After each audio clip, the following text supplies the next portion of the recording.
So here we are with Herman Krieger, and Herman just donated his archives of photographs to the Pacific Northwest Photography Archives to preserve them for posterity, as it were. And what I wanted to know for starts, Herman, was how you got started in photography. I think it was in your childhood, or tell me where it started. In high school, it was got started with a small group, a dark room run by the biology teacher, and we had an old-fashioned speed graphic, 4x5 graphic, and so taking school pictures. Was it involved with a newspaper or yearbook, or just like a club? Yearbook, just the newspaper only, not okay, yearbook. So it was newspaper. And we only did contact prints of from the 4x5 negative from the paper. Well, with the 4x5 from the newspaper, that's all you needed. Yeah. And of course, when we went out to take any photos, there was a very small group of us. And of course, we were rationed with flash bulbs and films during the war. Mm-hmm. And so it's school activities, sports activities, and things of that sort. So what years was this? What years was this roughly? That was in 42, 43. Okay. Well, 41, 42 essentially. Okay, so the first part of the war. Oh yeah. And were there any particular aspects of subject matter that you were drawn to, or was it just sort of everything? No, I really just got started on that.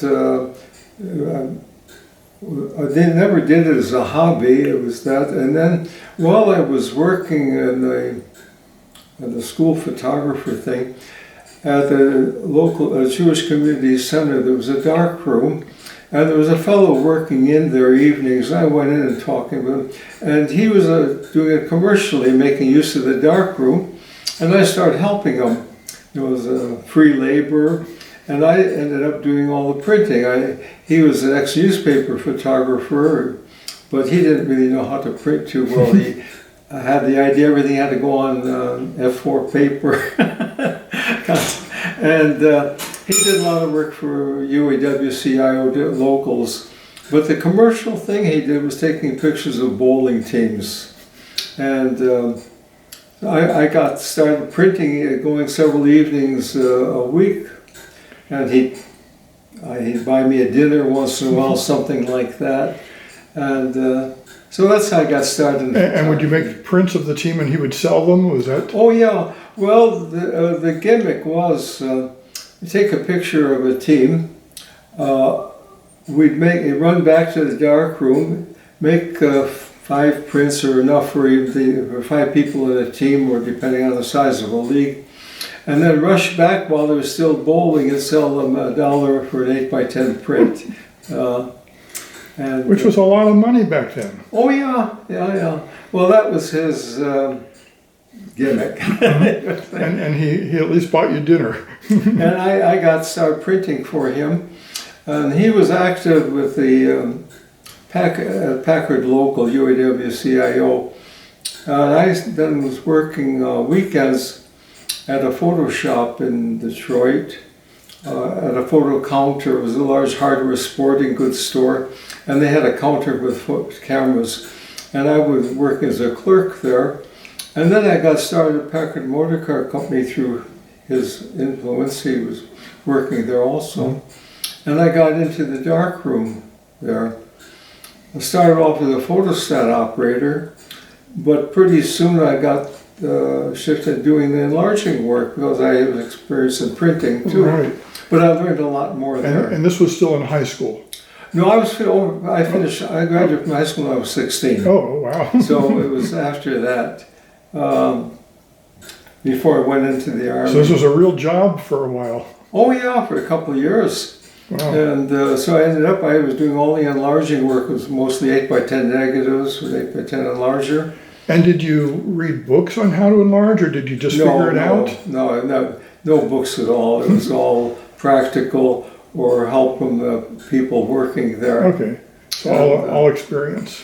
Yeah, most of the photography done at the Packard Motor Car Company, were making contact prints from the 8x10 negatives. There were 2-3 people who did nothing but make contact prints all day long. So I was doing the enlarging work until I went into the Army. Yeah. And then what were your adventures in the Army? Well, I had interest in flying. I learned to fly. I was a member of I bought an interest in an airplane from people who worked at Packard, the engineering department. And so I was a cadet in the Air Corps. I enlisted in the Air Corps when I was 17, and when I was 18 I got called up for duty as a cadet. And was the war still going on then? oh yes, yes. And I was waiting to go going for flight training when the war in Germany ended, though, and they didn't need more pilots, and so they closed all the flying schools, and they gave us a choice what technical school we wanted to go to. In the meanwhile, I picked radio or something, and I got sent to a photo school, quite by accident, and it was aerial photography, processing it, but learning to handle an 8x10 view camera, speed graphics, and so on. So at the end of the course, 12-week period, half the people were sent for occupation duty to Japan, the other half to Europe, and I got sent to another part of the same base to become an instructor at the school. And so that lasted several months till the war with Japan ended, and I got sent home as an surplus air crew trainee. Wow. And so that it really started your whole photography direction. Yeah, it was all commercial. I never did it as a hobby. Mm-hmm. Did you do family photos or anything? Well, yeah. When I was working also at Packard, I had a 5x7 Deardorff view camera. And I was also a freelance photographer for a weekly newspaper, Jewish News in Detroit. And I used that 5x7 view camera with open flash as a press camera. Sure. But then I recall one Christmas, I was going door to door soliciting to take pictures of a family group for Christmas time. And so I had about 5 visits like that, using the 5x7 Deardorff again. As a view camera, as a press camera, or just a camera. Yeah. And I liked it because I could make contact prints. I didn't have to enlarge them. Yeah. So that was my extent of photography before entering the Army.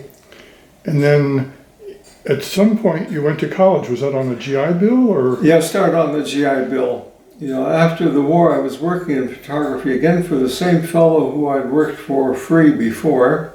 But he had his own setup, the office and studio then. And then also I was going to college, Wayne University in Detroit. But then I was working evenings. I got a job at a nightclub in Detroit printing the photos that the camera girls were taking because the hours were from 8 to 2. So talk about the camera girls and what that was all about, because that may be something that's that's not really general knowledge anymore. Well, that was a big thing in all the nightclubs throughout America. You had camera girls. They had 2¼ by 3¼ speed graphics with flash bulbs, and they would solicit take photos of people, of a group or a couple in the nightclub, and then they'd come up to the dark room with the films. I would have to develop the film and then print from the wet negative. And I would make enough prints, one for each person, or a vignette of a couple at the table. And then the girl put them in folders, 5x7 size. And then the camera girls would bring it to the people to sell to them. So much per photo. So it was very hectic. Really? Rush. It depended on if it was New Year's Eve, then it was crazy. There'd be anywhere from 1 to 3 camera girls working in that club in Detroit. Oh, wow. Yeah. So another high pressure experience. Oh yeah, but I printed the photos, and rarely a scrap photo. I had the feeling for the exposure on it and so on. Yeah, it was pretty rushed. And so I was doing that, and then at the same time during the day, you still have film there? Still doing Okay, and then with another friend who also worked at another nightclub for the same company, we had the idea of taking pictures of children with a pony, or it was my idea. And we had one pony we bought from a farmer, and we carried it in my friend's car. It had a 1937 Chevrolet sedan. We took out the back seat and pushed the pony into the car. And the way we did it was called kidnapping, that taking children's pictures like that. And we'd walk with the pony on the street, get kids following us, and using a 35 millimeter Leica. The kid would sit on the pony, we would lay chaps on them, put a vest and a hat on them, take their picture, get their name and address. Never let them ride the pony though, get the other kid on. And we'd go up and down streets like that. And then on the weekend, I would do the printing of the photos, make up 2 copies of each photo in a folder, and we sell them $1.50 for one, or $2 prints for $2, something like that, just to show it and ask if they wanted to print like it. Mm-hmm. And so we did that one summer, and the next summer we bought 2 ponies, and we had a panel truck to carry the ponies in. And then my friend and my partner and I, we walk on separate streets, just leading the pony around. So we did that for 3 years, summers. Wow. That was your college summer jobs? Well, that was a summer job. Yeah, I was going to school on a GI Bill, but doing that extra anyway. And, wow. And what direction did you go in college? What did you Well, study? I was pre-meds to start with. I knew a professor at the medical school in Detroit, and I thought I would be able to get in if I was interested. And then one year I worked nights at a Harper Hospital in Detroit as an orderly. It was very quiet, I could sleep then, but I gave up interest of medicine after that. And so my major was chemistry, though. And I went to California after that, though I didn't finish Wayne University, but pretty much in chemistry. And so I ended up in San Francisco just driving across country. And then I got a job in a paint company.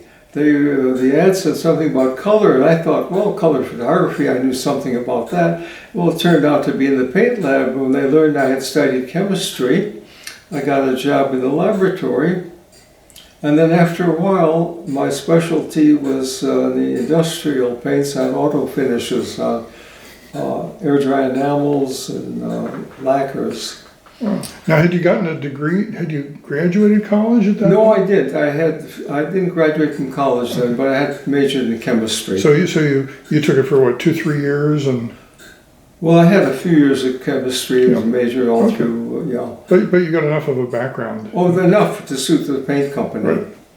And then I thought to go back to school. I was then a resident of California, and so I enrolled at the University of California in Berkeley, and I thought to continue in chemistry. But I got interested in mathematics, and I switched majors and then graduated with a major in math. Wow. And I didn't know what to do with that. I I was thought, gonna say, well, what do you do with a math major? yeah, I thought it was teaching. And what appealed to me about teaching was a 3 months vacation a year. I thought. And then a colleague of mine who also had studied math had a job in an aircraft company in Southern California and told me about it. And so I went there to get a job. I thought, well, save money. I wanted to make a trip to Europe and then maybe go into teaching after that. But I found the industry to be much more interesting. And I got started in computers there at a very early date. So this is in the mid-50s at this point? Mid-50s, yes. So it was a large IBM computer. They had the North American Aviation Company. And so it worked very well. I was a member then of a small research group doing my own ideas and programming for them. And then I got hired into the electronic division of North American Aviation, where they designed computers. And there were several of us who were hired away from the main factory into the electronic division. And so they designed the computers, the Minuteman missile computer, they built and did the programming. And I got started on a computer for submarine navigation. It was a combination general purpose computer and it was for, and of course we had to write our own assembly programs from scratch, and I wrote programs for the computer to help the factory check out the machine. And that was very interesting work. And then I still wanted to go to Europe, so I had a leave of absence from the company, and I went to France. That was in '59. And I was going to school in France, I started off. But then I got interested in languages. I studied Russian while in Paris. Good reason to go to France. Yeah, and it was very strange. Then they opened the borders to Russia at that time for foreigners with their own car. I had my own car. So I made a trip to Moscow driving there because I had been studying Russian also. It was an interest. And I'm thinking about the time frame, 59, 60, that's when the meeting with, I imagine, Khrushchev pounding on the podium. Was that the next year, was maybe? Was that afterwards? I think it's like maybe a year later, but that was... Yeah, or before. I don't recall the time frame now. Or I think Brezhnev was maybe then premier when I was there. I recall now. And it's a funny thing. I sent a postcard to the people back at Audinetics where we had all really ultra secret rating and all that. A postcard of the Kremlin, and on it I wrote in Russian, "Here's a picture of the target. Don't do anything until I'm back." Okay. So then I was a year and a half. It's amazing the postcard made it through. Yeah. And no postcard, no problem. And then I went back to visit the company, and I thought I would get a different job. But the moment I stopped in, they punched my clock. They punched me in. I was already back on working there. And in the meanwhile, several people had left that company to start their own company, a smaller company. And then they hired me to work there as a programmer. And working on actually they had a contract for an artillery computer, and they wanted to build a device to go with the computer, a battery display unit. And so they accepted the programming job to go with it, to have full control, and they hired me to write the program on this field artillery computer. And so that took about a year. And after that I went back to France. And I had a job in a computer center, arranged to a friend in France. And so I was working at this computer center, and they had an early IBM computer with Fortran. And I never used Fortran before, but they thought, me coming from America, I'd be an expert on Fortran. So in no time I knew it. But it was a French version of Fortran. It was all in the French language. Well, I knew French then. And they never used French again in a programming language because they were 6 months behind all the computers in America. And then that company I'd worked for in America started operations in Europe. They had a representative in a distributor in Holland, and they hired me then to work for them in Europe. And then I moved to Holland from France, from Paris. More for technical assistance to the distributor and customers in Europe. But before long I got pushed into marketing. And after a while I was in charge of the whole operation in Europe, marketing. And we had eventually our own offices in Germany, England, and Italy, and France. And then they had me come back to America to be their international sales manager. And then meanwhile, I got married in Holland. Did you meet Atta in Holland? Did you meet Atta in... Yes, I met my wife there. We were living in the same building, and then we got married. And then they had me come back to America as international sales manager. So my wife, we moved to California. And where was their home base at that point? It was in Anaheim, California. Okay. California Computer Products, or they went by the name Calcomp at the time. So back to a single season. Okay. Yeah, it was for 1 year, and I wasn't so happy with the company, working at the company, and we weren't so happy about the climate there in California particularly. We missed a change of seasons. So we went back to Europe, still for the same company. They'll take over the operations in Holland again. But then after 6 months I left the company, and I got back into programming. So that was in 1971.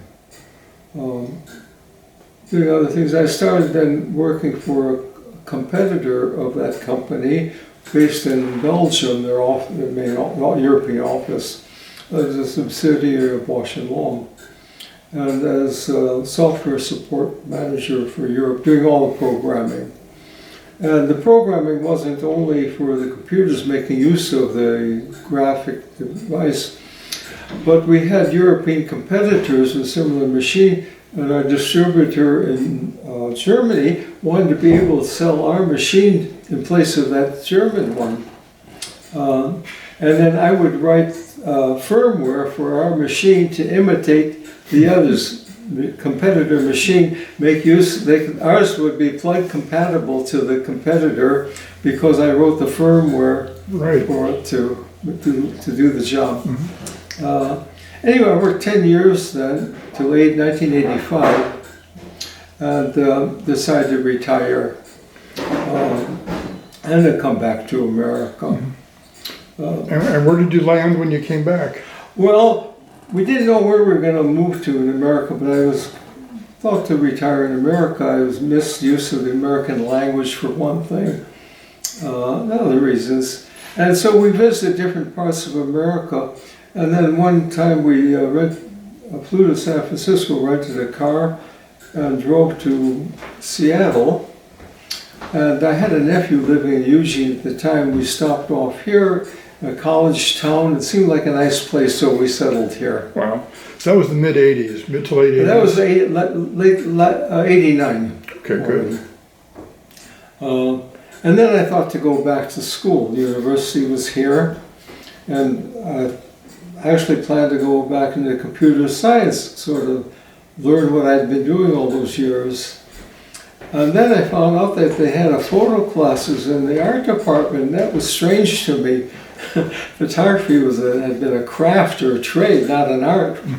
And so I thought, well, I'd take a class, but I had to change to that department. And I did that. Okay, stuck with it. And So before you entered the photo department, how aware were you of what I would now call famous name photographers? Not at all.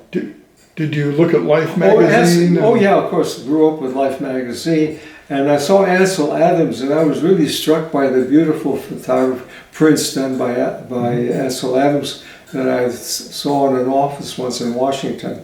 But I'm thinking Dorothea Lange and Margaret Burkwhite and those people. No, did those names mean anything to you at that point? No, not really. Only from Life magazine. Okay, good. Okay. No, I had no feeling for art, for photography as art, or photographers in general. Because I didn't do photography. I had a camera with me. I bought, and just for snap shooting, holiday pictures. Okay, I entered the art department at the University of Oregon. And then it was interesting. We had to make, every quarter we had to make a portfolio. I learned how to put together a cohesive set of photos. Who were your teachers at that point? That was Terry Warpinski. Okay, good. Okay. And Dan Powell. So I had nothing to learn in the darkroom there. I had my own darkroom that I set up at home here in Eugene. But then I learned how to make a cohesive set of photos. Every quarter we had to make a photo essay or group of photos. But the photos I took were not of people, they were just scenes. I was too shy to approach people to take a picture of them.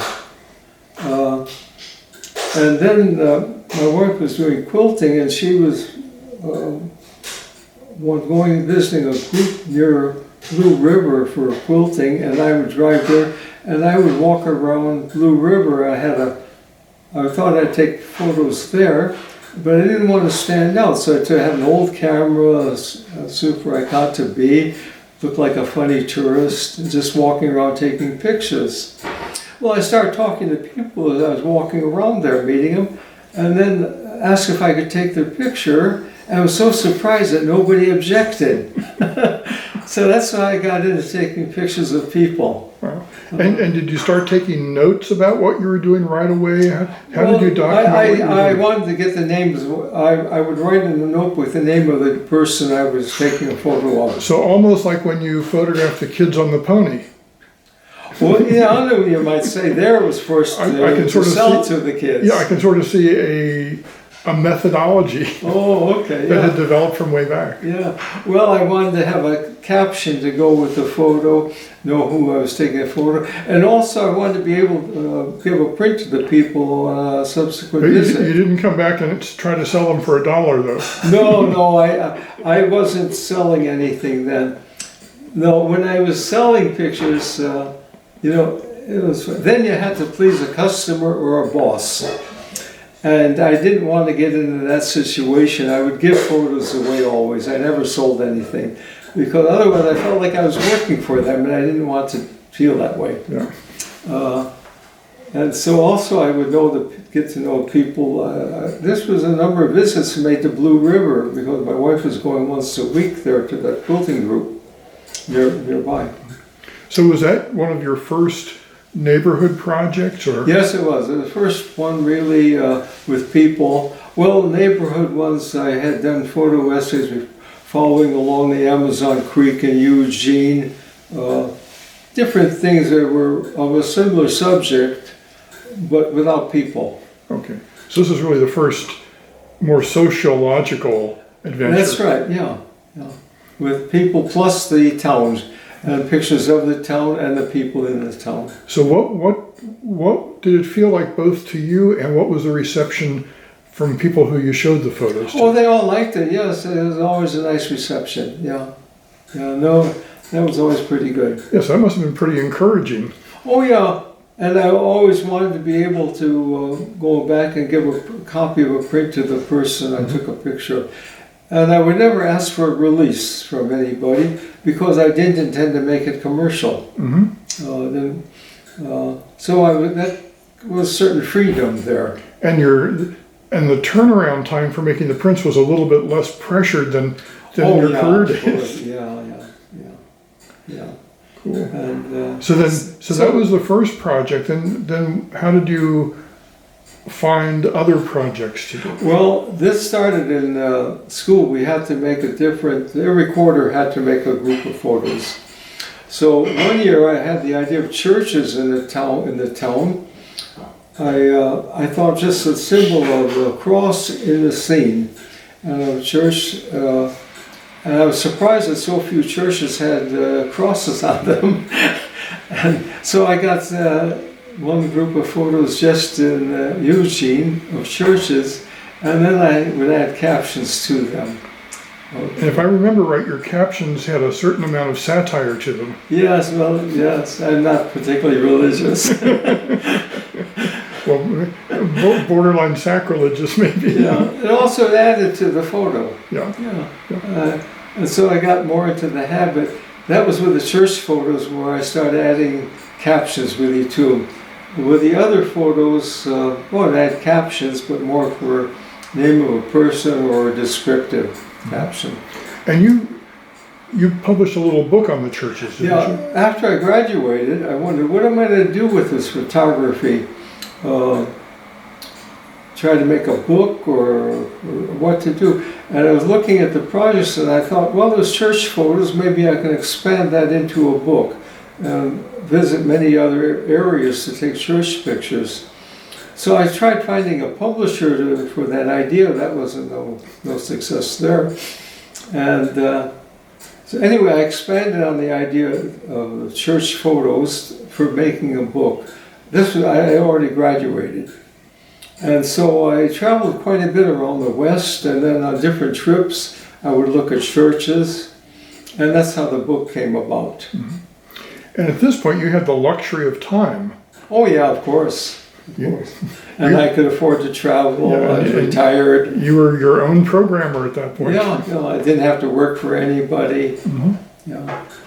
So what were some of the other projects that developed out of this? Well, that followed that. Then I became a member of the Photo Zone Gallery also at the same time. Tell me a little bit about the Photo Zone. Well, that started in Eugene, I think 1989. I joined. I came across the gallery by accident in I think 93 or something. I was a student, and I thought, oh, here's a photo gallery. That was new to me also, a gallery that had only photos. And I became a member of the Photo Zone Gallery at that time, I think 1993 or so. Was it essentially a cooperative gallery, or what was the Well, it was structure? nonprofit. It was cooperative, nonprofit, and we ran our own gallery. If somebody had a show, other people would do the hanging. The person who had the show didn't have to do any of the work. They had already done the work. Yeah, and it would be a solo show or a two-person show, depending on. It was an old building in Eugene here to start off with. It was together with a new zone gallery. They had half of the building, and that was an art group. We were the Photo Zone. We had the other half of the area. The big problem always with own gallery was gallery sitting. And we were fortunate because the new zone, they had a lot of more members than they were sitting. Okay. And so we'd make photos. I would look for essay to exhibit, to have a show. And that's where I got to working on other groups of photos in order to exhibit them. So what were some of the projects that followed? Well, of course, along West 11th, I had the idea of just walking along the street there. I would drive over to West 11th, finish a roll of film. It was a medium-sized camera mostly, 8-exposure roll. And then I'd go back the next day, take more pictures, and then make copies to give to the people I met along the way. So what geographical area did you cover? A mile, several miles? Oh, no, it might be a half a mile at a day, something like that. I mean for the whole project. Oh yeah, that was from downtown all the way out to the city limits. So that was, I don't know, how long is it? How far is that? 8 miles maybe? Oh. And of course it's varying. It started off just houses, residences, became businesses, and then more commercial as you go out West 11th. Yeah. Okay, then, other thing, we made a trip back to Holland. There was a photo, it's every 2 years they have a festival in one town in Holland, in Naarden. It's a walled city about 20 kilometers from Amsterdam. I took my bicycle with me then. It was in 2002. I would ride my daughter was living in Amsterdam, and I would ride out to Nijmegen, Naarden, take for every day. It lasted a month. Almost every day I would go out there. So different groups of pictures with a Leica camera, and I would develop the film every night in the hotel room. And then every day take another roll, and got to talking with the people there. And that's one of my photo essays also, Visit to Photo Festival Naarden. Wow. And so always looking for different ideas of what to do for a photo essay. Now I saw the Oregon Art Beat film that was made of you where you were riding your recumbent bicycle.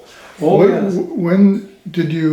What kind of bike did you have on that trip, and when did you transition to a Well, recumbent bike? I had a bicycle in Holland, a good touring bike, and then I did a lot of bicycling around in Holland, and brought the bike back. And I got the recumbent. It's made here in Eugene. It's a folding bike. will go into a suitcase, that recumbent. I took that with me to Holland. And I gave up an upright bike once I got used to the recumbent. Much more comfortable.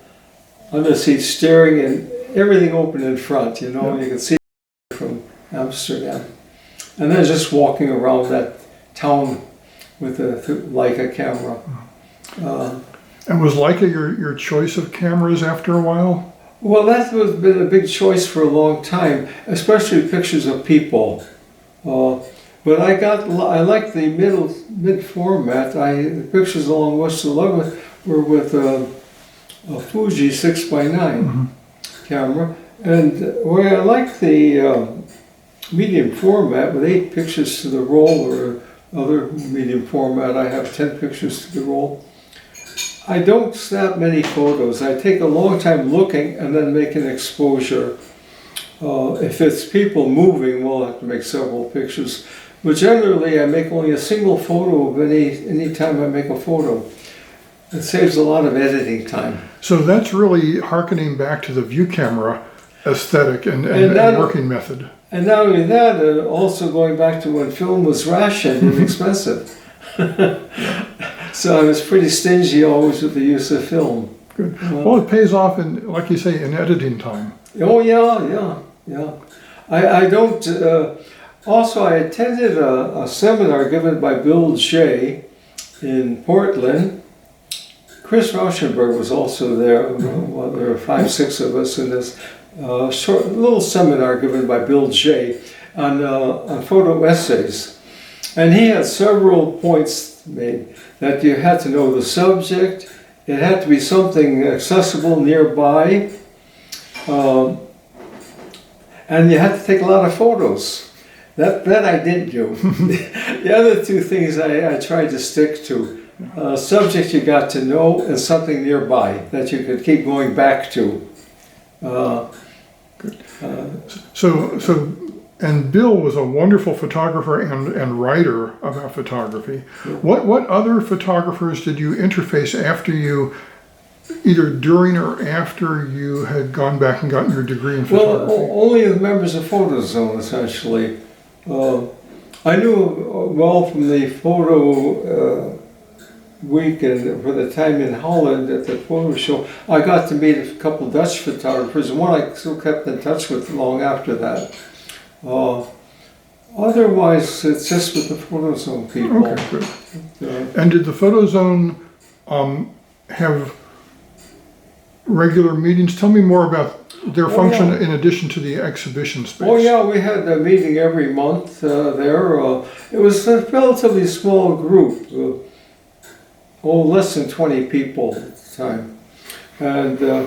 And we had our own gallery, so we had to pay money, $20 a month, something like that, for rent.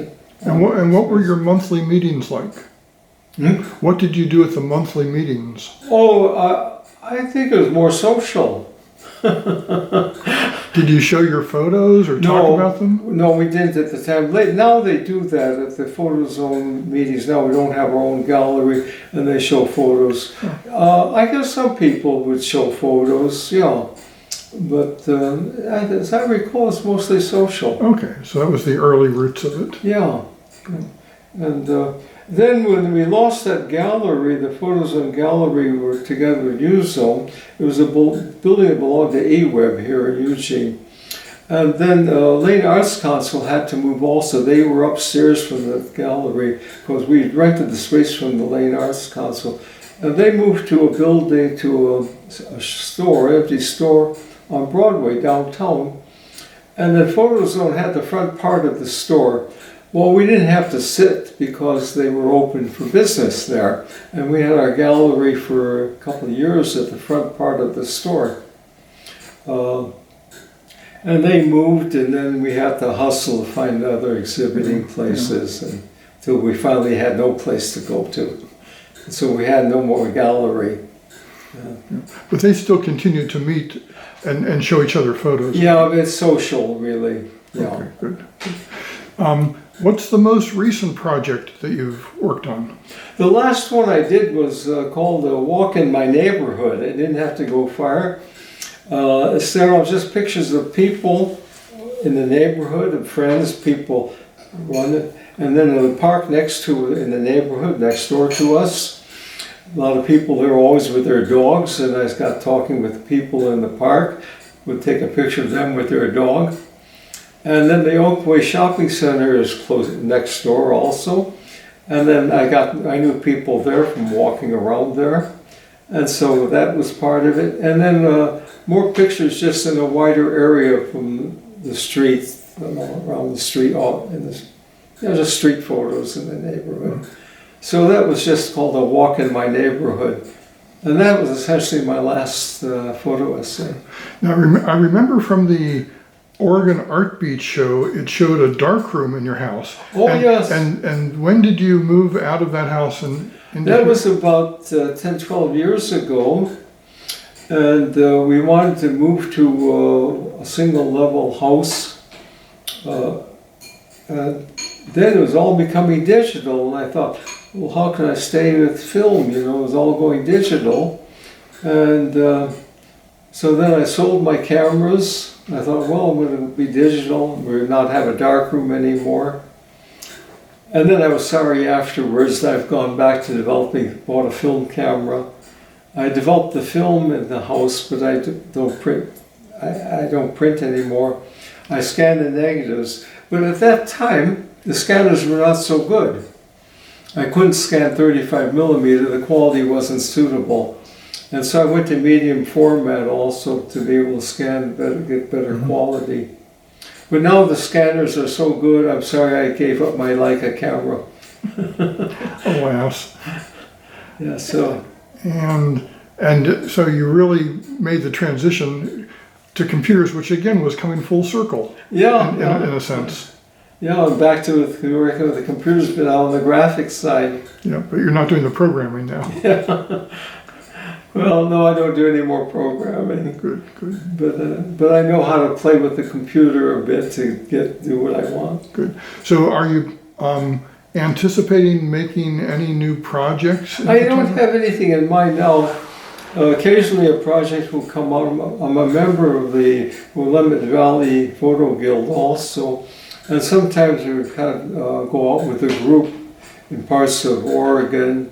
And I go along with the group to make photos also. And I guess this summer they're planning some other trip in eastern Oregon, so I'll go along there.